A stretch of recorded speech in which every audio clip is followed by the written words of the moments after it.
धर्मराज युधिष्ठिर बोले, हे भगवान, आपने माघ के कृष्ण पक्ष की षठतिला एकादशी का अत्यंत सुंदर वर्णन किया है। अब आप कृपा करके माघ शुक्ल एकादशी का वर्णन कीजिए। इसका क्या नाम है, इसके व्रत की क्या विधि है और इसमें कौन से देवता का पूजन किया जाता है। श्री कृष्ण कहने लगे कि हे राजन, इस एकादशी का नाम जया एकादशी है। इसका व्रत करने से मनुष्य ब्रह्म हत्या आदि पापों से छूटकर मोक्ष को प्राप्त होता है तथा इसके प्रभाव से भूत पिशाच आदि योनियों से मुक्त हो जाता है। इस व्रत को विधि पूर्वक करना चाहिए। अब मैं तुमसे पद्म पुराण में वर्णित इसकी महिमा की एक कथा कहता हूँ। एक समय की बात है, देवराज इंद्र स्वर्ग में राज करते थे और अन्य सब देवतागण सुखपूर्वक स्वर्ग में रहते थे। एक समय इंद्र अपनी इच्छा अनुसार नंदन वन में अप्सराओं के साथ विहार कर रहे थे और गंधर्व गान गा रहे थे। उन गंधर्वों में प्रसिद्ध पुष्पदंत तथा उसकी कन्या पुष्पवती और चित्रसेन तथा उसकी स्त्री मालिनी भी थी। मालिनी का पुत्र पुष्पवान और उसका पुत्र माल्यवान भी उपस्थित थे।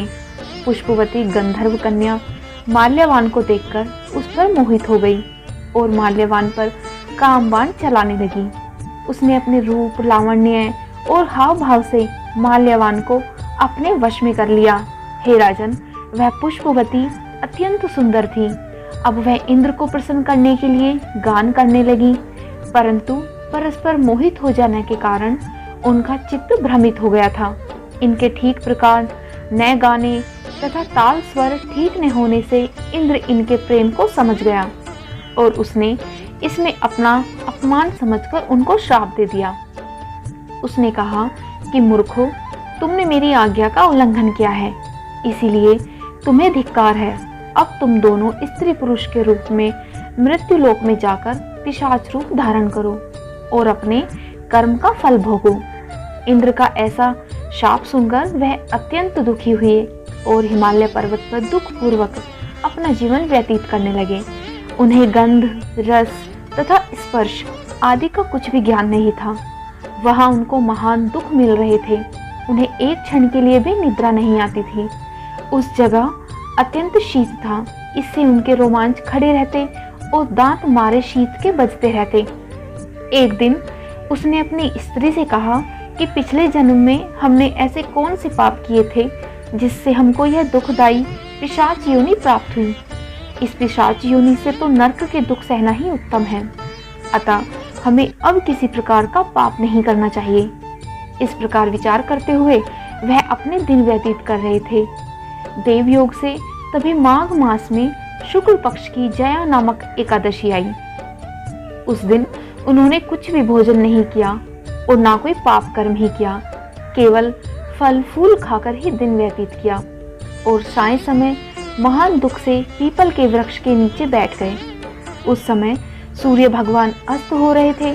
उस रात को अत्यंत ठंड थी, इस कारण वे दोनों शीत के मारे अति दुखित होकर मृतक के समान आपस में चिपके हुए पड़े थे। उस रात्रि उनको निद्रा भी नहीं आई। हे राजन, जया एकादशी के उपवास और रात्रि के जागरण से दूसरे दिन प्रभातः होते ही उनकी पिशाच योनि छूट गई।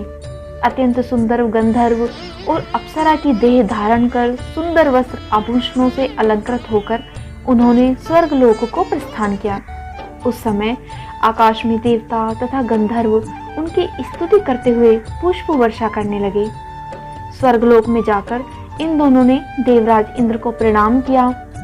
इंद्र इनको पहले रूप में देखकर अत्यंत आश्चर्यजनक हुआ और पूछने लगा कि तुमने अपनी पिशाच योनि से किस प्रकार छुटकारा पाया, सो सब बतलाओ। माल्यवान बोले कि हे देवेंद्र, भगवान विष्णु की कृपा और जया एकादशी के व्रत के प्रभाव से ही हमारी पिशाच योनि छूट गई है। तब इंद्र बोले कि हे माल्यवान, भगवान की कृपा और एकादशी के व्रत करने से न केवल तुम्हारी पिशाच योनि छूट गई है, वरन हम लोगों के भी वंदनीय हो गए, क्योंकि विष्णु और शिव के भक्त हम लोगों के वंदनीय हैं। अतः आप धन्य हैं। अब आप पुष्पवती के साथ जाकर विहार करो। श्री कृष्ण कहने लगे कि हे राजा युधिष्ठिर, इस जया एकादशी के व्रत से बुरी योनि छूट जाती है। जिस मनुष्य ने इस एकादशी का व्रत किया है उसने मानो सब यज्ञ, जप, दान आदि कर लिए। जो मनुष्य जया एकादशी का व्रत करते हैं वे अवश्य ही 1000 वर्ष तक स्वर्ग में वास करते हैं।